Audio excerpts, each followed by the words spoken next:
ಹಿರಿಯರು ಹೇಳಿಕೊಟ್ಟ ಶಾಸ್ತ್ರ ಸಂಪ್ರದಾಯಗಳು. ಮನೆಯ ಆವರಣದಲ್ಲಿ ಒಣಗಿದ ಗಿಡಗಳು ಇಡಬೇಡಿ.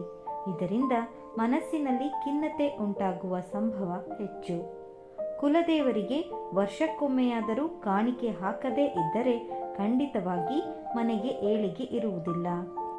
ನಿಂತ ಗಡಿಯಾರವು ಅಶುಭ ಲಕ್ಷಣ. ಇದನ್ನು ಕೂಡಲೇ ಸರಿಪಡಿಸುವುದು ಉತ್ತಮ. ಯಾವುದೇ ಹೊಸ ಬಟ್ಟೆ ಅಥವಾ ಒಡವೆಗಳನ್ನು ತಂದರೆ ಮೊದಲು ದೇವರ ಸನ್ನಿಧಾನದಲ್ಲಿಟ್ಟು ನಂತರ ತೆಗೆದುಕೊಳ್ಳಬೇಕು. ಆಹಾರ ಸೇವಿಸಿದ ನಂತರ ಎಂಜಲು ಮುಸುರೆಗಳನ್ನು ತುಂಬ ಕಾಲ ಹಾಗೆಯೇ ತೊಳೆಯದೆ ಇಡಬೇಡಿ.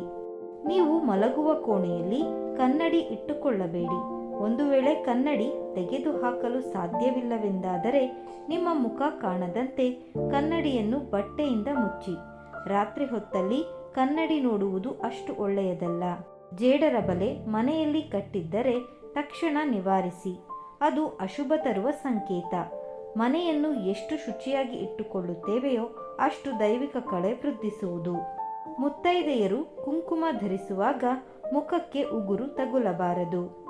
ಸಿರಿವಂತರಾಗಲು ಮಧ್ಯದ ಬೆರಳಿನಿಂದ ಕುಂಕುಮ ಹಚ್ಚಬೇಕು. ಅಮಾವಾಸ್ಯೆಯೆಂದು ಬಟ್ಟೆ ಮತ್ತು ಪಾದರಕ್ಷೆಗಳನ್ನು ಖರೀದಿಸಬೇಡಿ. ಎಂಜಲು ಕೈಯಲ್ಲಿ ಊಟದ ತಟ್ಟೆ ಅಥವಾ ಊಟದ ಎಲೆ ಎತ್ತಬಾರದು. ಕೈ ತೊಳೆದು ಎಂಜಲು ತಟ್ಟೆ ಎತ್ತಬೇಕು.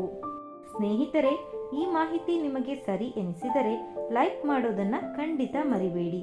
ಇನ್ನು 10 ಜನರಿಗೆ ಶೇರ್ ಮಾಡಿ ಹಾಗೂ ಇನ್ನೂ ಹೆಚ್ಚಿನ ವಿಡಿಯೋಗಳಿಗಾಗಿ ಚಾನೆಲ್ ಸಬ್ಸ್ಕ್ರೈಬ್ ಮಾಡಿಕೊಳ್ಳಿ. ಕೇಳಿದ್ದಕ್ಕಾಗಿ ಧನ್ಯವಾದಗಳು.